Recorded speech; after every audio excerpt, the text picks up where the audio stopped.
हमारे लिए अभी भी रेंजर्स के पास कितना देर लगती है कि हम वहाँ पे 5 मिनट फायरिंग होनी है तो उसके बाद वहाँ बंदा नज़र नहीं आएगा। लेकिन हम लोग कह रहे हैं सब्र सब्र सब्र।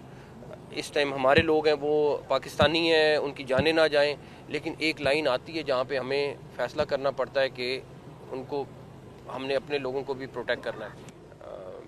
उन्होंने कल की कॉल दी थी, आज दूसरा दिन है। जो यहाँ पहुँचेगा